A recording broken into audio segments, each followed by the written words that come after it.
Good day mga ka-sports natin dyan. Myla Pablo, ipinanganak noong September 12, 1993 at tubong Tarlac nga ito.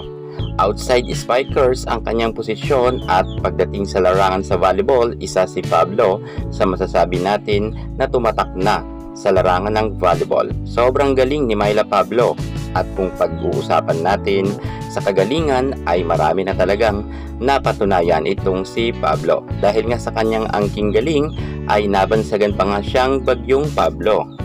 At ayon pa nga sa mga netizen, ang Bagyong Pablo naging ambon na lang daw ngayon. Bakit nila nasabing ambon?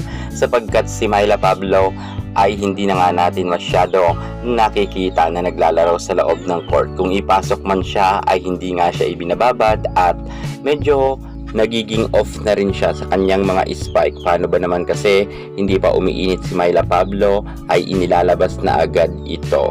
Kung kaya nga hindi natin talaga masyado nararamdaman si Myla Pablo, isa rin to siguro sa mga nakikita natin dahilan kung bakit nga kinakailangan ng lumipat talaga si Myla Pablo.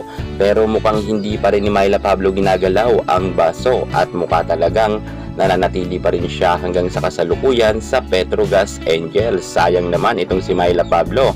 Aalamin natin ang pinaka-update sa kanya, pero bago ang lahat, subscribe ka muna, click ang ating notification bell para lagi kang updated sa lahat ng issue sa volleyball. Susunod na.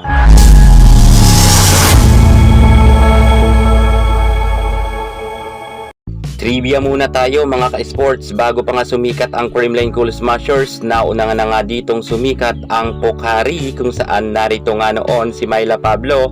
2017 nang mag-champion sila at hinirang nga itong si Myla Pablo bilang Best Outside Spikers at MVP. At si Myla Pablo nga ay talagang namayagpag ang kanyang karera nang nasa Pocari siya. At dito ay talagang si Myla Pablo ang isa sa mga pinakasikat noong panahon na yan at hindi pa dito masyado nakikilala ang Creamline.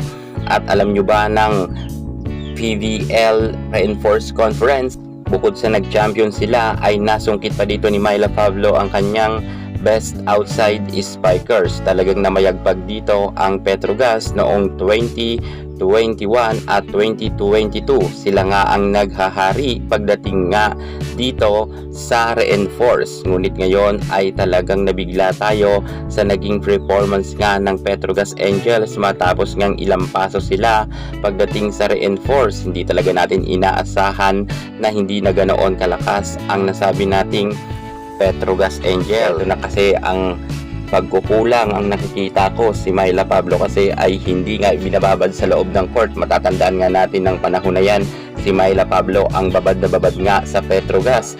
At sobrang laking tiwala nga sa kanya noon ni Coach Ral Ricafort. Si Ricafort kasi noon ang humahawak ng Petrogas Angels, kung kaya nga sila nag-champion ng back-to-back nga pagdating sa Reinforced Conference. Grabe talaga ang galing ng nasabi nating Petrogas noon, pero ngayon ay isa na nga sila sa mga nangungulelat na team.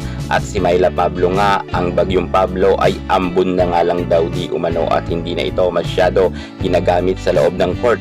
Mas marami pa ngang oras na babad talaga itong si Myla Pablo sa bangko at talagang hindi nga siya nakakahataw dahil gustuhin niya man na maglaro ay hindi siya ipinapasok ng coach. At meron pa nga tayong mga nakikita na time na umiiyak na nga lang si Myla Pablo sa bench dahil nga gustong-gusto niya sana maglaro at para makatulong sa Petrogas team, pero hindi niya ito magawa dahil nga siya talaga ay ibinabad na nga ng Japanese coach sa bangko. Minsan lang natin si Myla Pablo nakita na binigyan ng break. Mas talagang babad na babad siya sa bangko, kung kaya nga ang Bagyong Pablo ay binansagan na nga lang ngayon ng Ambon Pablo. Grabe talaga kasi ang baba rin ngayon ng inilaro ni Myla Pablo. Hindi kasi siya masyado nabibigyan ng play. Sana kung panahon ito ni Coach Rodrigo Fort ay talagang si Myla Pablo ang nasa first six palagi. At kaya sigaw ng mga fans ni Myla Pablo, sana daw ay lumipat na ito ng ibang team. Kasi sayang lang daw ang lakas ni Myla Pablo, hindi na rin siya pabata. Patanda na nga rin si Myla Pablo, kaya kinakailangan talaga todo kayod na siya at ipakita niya sa kanyang mga fans na hindi pa siya laos. At ayon nga sa kanyang mga fans, kinakailangan daw talaga sana na lumipat na ni Myla Pablo para maging first 6 starting lineup uli siya. Dahil ngayon ay mukha talagang maibabangko na naman siya dahil si Jonas Abete ang kasama sa first 6. At si Pablo, ewan natin kung maibababad pa siya. Asahan na lang natin sa mga darating na games na si Myla Pablo naman ang first 6. Sana si Myla Pablo na talaga. Yan muna pinaka-latest natin sa mundo ng volleyball. Thank you so much. God bless.